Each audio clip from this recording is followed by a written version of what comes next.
Brook. So, Dr. Brook, good afternoon. Good afternoon to you. Professor Brook, you are in a unique situation of those who experience both points of view in the treatment process as a doctor and as a patient.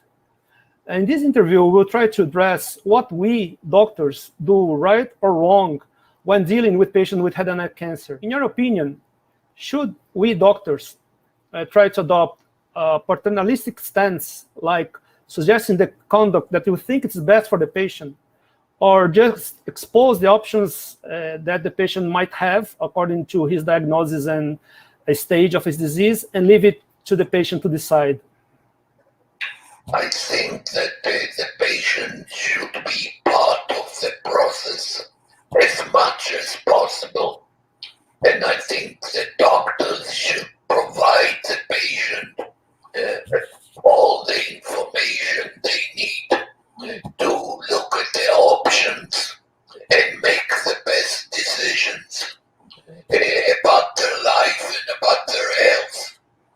They should also try to encourage the patient to read and understand as much as possible. And if they have any doubts, even look for the patient to look for a second opinion so that they can come together to a conclusion what is the best treatment the patient can have. The other important thing doctors should remember is that the patient is in a very unique state of mind. The patient is usually very much in stress. They have to face life and death decisions, and it's very difficult to deal with it. I know from my experience, I wanted to get the cancer out as soon as possible. And even though my doctors explained to me again and again what they want to do and what is the reason, I only absorbed a very small amount of what they told me. So the doctors should encourage the patient to listen, even bring somebody with them so that they can tell them later or coach them later what was told and what will happen. Repeating it again is something that's important for the patient's state of mind and understanding. Perfect, sir. Thank you very much. And Professor, when you are dealing with the chances of the cure, because it can be very challenging when you are saying to the patient that he has a low chance, or he has to go over a laryngectomy. Do you think it's better for us, doctor, just to be more optimistic, or you think we should be pessimistic and say all the things that can happen to the patient, or try to cheer the patient up and be more optimistic to what he will face? I personally wanted to know the truth, and I didn't want to get a picture which was not realistic. But patients are different. Some people find it very difficult to look at the truth when it's very threatening and uncertain. And they usually want to hear an optimistic answer. On the other hand, many people prefer the truth. I think that the doctor needs to make a judgment. What is the state of mind and psychological strength of the patient and the family when they tell them what's happening and what will happen. Perfect. And sir, what were the main challenges that you faced personally after your laryngectomy? The main challenge I had was to accept the new reality that I am unable to speak, to swallow well, to express my emotion. It was overwhelming. Physically, it was very difficult to wake up with many tubes and catheters, completely at the mercy of everybody around me. And then later on, when I left the hospital, the challenge was depression, feeling lost and helpless. And I fortunately was able to overcome it with the support of family, friends, a social worker, and very dedicated and devoted physician and speech pathologist. And what helped me go back to life was that I tried to make the best of a difficult situation. In my case, I decided to devote my time and energy as much as I can to help other people. And when I became a laryngectomee, I found that I can help many other people like me in getting a better life and returning to productivity.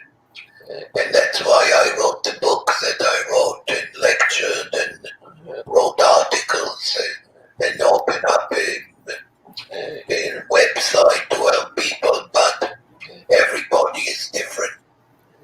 Many people they find that they have a mission, they have a reason to go on, and that includes helping others, going back to their profession if they are working, help people through their work. They go and choose causes such as helping fight smoking and alcoholism and early detection of cancer. So to find a meaning for life is very important. What helped me a lot was that I found out very supportive people. My physicians were very warm and caring, and I call it the power of a hug, that they provided me with a hug. Sometimes physical, but most of the time it was a psychological hug, that I felt that they really truly care about me and will do anything they can to help me. And I think this is what is the main message I like to leave to all physicians who listen, that if you can provide that psychological, emotional feeling that you truly care, it will make it much easier for the patient and the family to cope with the cancer and the laryngectomy and go on with their life. Professor, I think you have already said that, but we do have a lot of young doctors in the audience that is facing like the first time that they will tell a patient that they have a cancer. It's a challenge when you have to tell the patient that they have a cancer. You have the biopsy in your hands, and then you have to tell. What is there any other thing in the moment that you are saying to the patient, okay, you have a cancer? What we should say or we should never say for this patient in that moment? I think that telling the patient the truth that they have cancer is important, and we should try to tell them what the prognosis is, what the chances are. And in this case, I would try to look at the positive, at the optimistic approach, that let's say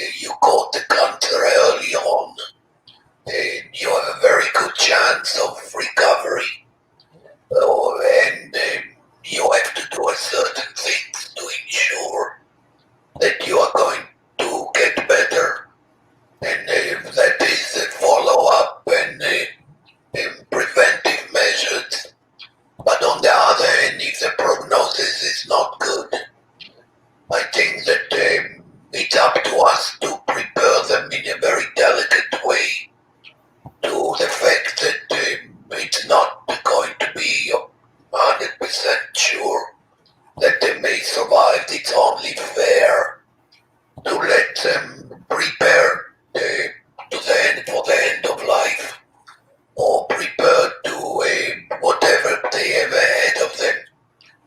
And that, of course, should be done as a team approach with the help of social worker, family, even with the use of medications that can allow them to accept the reality, the psychological reality, and to live with a feeling of uncertainty, because that's one of the most difficult things a patient has to live with. Fear that the cancer may come back, and that's something that we as physicians should do the best to help the patient. Is there anything you can tell the patients that is facing a cancer right now and discovering they have a cancer and it has to get a laryngectomy? Is there anything you want to add? It was very difficult for me when I was in medical school to see patients with laryngectomy, and that was many years ago, over 45 years ago. And there were not many ways laryngectomy can go back to life. But life, choosing laryngectomy is choosing life, because the alternative is not good. And I think life as a laryngectomy can be meaningful and help, and it gives you back your life. Medicine has progressed so much. There are new ways that people can speak. They can eat well. There are many new treatments, even for cancer. We are having new treatment modalities in addition to the traditional ones, such as radiation, chemo, and of course surgery. There are new chemotherapeutic immunological treatments, and the prognosis has gotten much better since with medicine developed. I would also urge people now during the pandemic of COVID, which is very bad in Brazil. I fortunately heard about it, not to delay taking care of themselves. If they have symptoms that they worry about, whether it's a new cancer or recurrent, to go and see your doctors so that you will be diagnosed and treated early, and even prevent some more radical treatment that otherwise you would have to do if you delay treatment.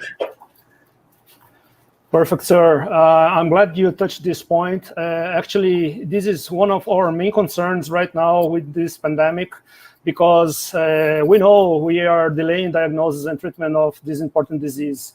So we are very, very grateful for your interview here, sir. I'm sure it helped us to think more about our role as health providers dealing with head and neck cancer patients. Thank you very much, sir. Thank you very much, Professor, for your time. Thank you. Thank you. Sua saúde.